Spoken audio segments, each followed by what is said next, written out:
supply and the demand in the city and where we are with that. Because I think you all know that we have a heavy load on supply, that our demand is still here but is more tentative. We're all struggling with a lack of sense of urgency, and people are kind of waiting to see where the city goes. I think we're aware of that. I think we're also aware that the fundamentals in the city continue to be extremely strong, that our market has, I would say, slowed but certainly not stopped, that the most important thing is that our closings, and we've had thousands of closings in the last 18 months, have been very strong, with almost no one walking away from deposits. And by almost no one, I think it's, maybe 1%, if that, because it's really been a handful or less, and it's usually been due to life circumstances and not financial circumstances of the city has no changes in their life, if you will. So I would say that fundamentally, Miami's in a fantastic place.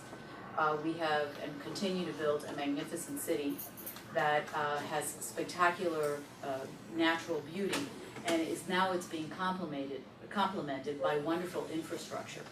And when you look at the city, every year it seems to be bringing a project that in most cities would take decades, if not centuries.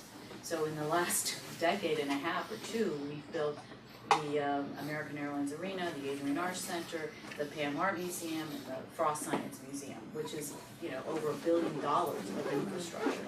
In addition to that, we've shored up our economic engines by dredging the port, getting the port ready for the super carriers that are coming over from the expansion of the Panama Canal, connecting that to the airport, expanding the warehouse capacity. The Bright Line is being completed, as we all know, that will connect us to ultimately Orlando. The commuter rail has been approved to make the several stops along the way so that our city continues to invest proactively into our future. With that, we're also enhancing our parks and taking care of aesthetics with major projects that are being pushed forward to not only make the city more practical and more functional, but aesthetically more pleasing. All that having been said, today I want to focus on perception versus reality, and how that affects our lives and our markets. So having just come from Europe, you can imagine that everybody says, what about Trump?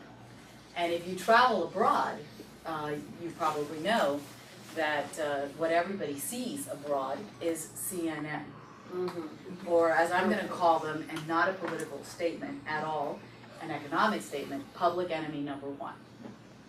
Because when you turn on CNN and you're abroad, forget if you love Trump or hate Trump or like Hillary or like Obama or like whoever, Mickey Mouse.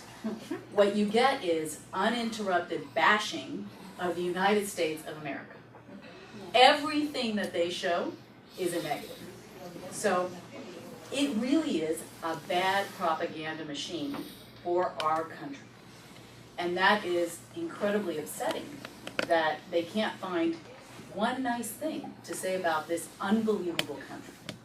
So I think that when you're out there talking to your customers, we need to be very aware to separate that perception from the reality. Because if you watch CNN, you think that you can't go outside because there's a protest on every street corner. Well, to the best of my knowledge, there's no protest out there today, or most days. So there's a disconnect. And when you look at the economics of the country, in fact, up until yesterday, where the perception of all of this wrongdoing, which may or may not prove to be a reality, continues to get pushed out as a fact, has affected our stock market, which has then affected the world. Because we do know that when the United States gets a cold, the rest of the world gets pneumonia. And if we doubt that for a second, go sit in Denmark when they're saying, well, Alicia, Moscow's 2.5 hours away. So we are very aware of what the United States is doing, and it matters to us, and we love the United States of America. So I think we need to be aware of that, because people are saying, dying to go to states, if Trump will let me in. Well, quite frankly, how many people do you know that Trump hasn't let in? It's an absurd concept. People can go to the embassies, they can get their visas, and they can come in. I'm sure people are being turned down, but I know plenty of people that were turned down Before Trump was president, before Obama was president, before Clinton was president, who knows, before I was born. So that is normal stuff. But this message of no immigrants, no people, no, it's absurd. It's absolutely absurd. However, perception becomes reality. So I think that in our market now, we have to be acutely aware of that and start sending a message that is non-political, pro-American, and clear about what the facts are. So when we're talking about Miami, and we start getting the facts about our continued growth, our stable market, that the product has been delivered, that the product has been closed, that the infrastructure continues to grow, that buyers continue to look. And people say, so what's going on, Alicia? Why have things slowed? I said, fear. People are afraid. They don't know what's going to happen next. And they don't know because things just haven't settled down. We thought, okay, the election's done, we're done, and we're going to move on like we always do in this country. We have 4 years of a president, like him, don't like him, go out and vote next time, there'll be a change. Or there won't. It'll be up to everybody, right? But things as usual, and that hasn't seemed to happen this time. So people are concerned. They don't know which way to go. And every time they think, okay, we're settled down, something else happens. Look at what happened in Brazil. Thank you, Omar, for the great info. So Brazil this morning, another scandal, boom, they're expecting a big tank today in Brazilian stock market. Because that's what happens, people get afraid. At the end of the day, we power through because we as human beings are survivors. We adjust to the situations and we keep going.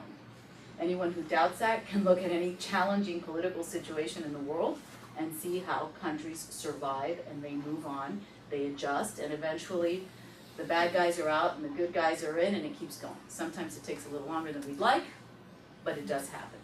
So they'll adjust. So what I'm seeing in the market right now is the whales, the big money, coming in and deciding to make a move because they see there's an opportunity in Miami. They see that it's still inexpensive when you compare it to the major cities around the world that we're being compared to. They see that the city continues to grow, that the state continues to grow, and that within all of the uncertainty that's happening in the world, this town has been pretty predictable.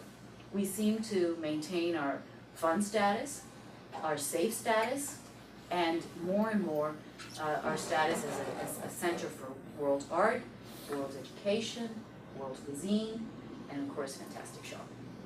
So what we're seeing is that these people are saying, time to jump in. Let's not keep waiting. And they're smart because clearly it is a buyer's market and it is a time for them to negotiate. So they're coming in and they're negotiating great deals. And we have smart people building our town. So these people too know that there's a time to ask for more and a time to negotiate more. And they are negotiating more, knowing full well that when these buildings are finished in a year and 2 years and 3 years, they have plenty of time to recover any discounting that they did now in a pre-construction sale in what they're going to sell later. Because all indicators are that Miami will continue to appreciate and will continue to appreciate at a very steadfast pace. So I think globally, for our developers, which gratefully are well funded because of our deposit structure and because we're attracting larger and larger players on a world stage that are used to self-financing their constructions. They're not used to building with buyer deposits. That's a luxury that you only have in Miami as far as the United States goes. So these guys, and they are mostly guys, will come into the city with a business plan that will take advantage of enhanced deposits, but can function with self-funding, like in the case of Swire, or with a combination of more aggressive financing and self-funding. So it's a very strong structure that's got very good fundamentals. And for our part, our developers are moving forward, some slower than they want, some looking at me and saying, you know, Alicia, you're gonna sell my building, you may sell it now, you may sell it next year, you may sell it the year after. It's gonna take me a long time to build it, but I'm gonna build it and you're gonna sell it. And I said, that works. And as the city matures, we're gonna see more of that. It's a model that's used certainly in Manhattan for as long as anyone can remember. No one is selling anything in Manhattan until you have full construction drawings and things have started coming out of the ground. So this is a model that is used in more mature city. And why? Because it inspires more confidence from the developers, so they're willing to make a bigger bet. And I think our town, that many of us have witnessed growing from infancy to the teenage years to now what I would call young, maybe we're entering our 30s, is inspiring that kind of confidence. And that the smart money is seeing the opportunity and is taking advantage of it. So that's it for today. I hope that was useful, and if anybody has any questions, I'm happy to answer them. Awesome. Thank you. Thank you.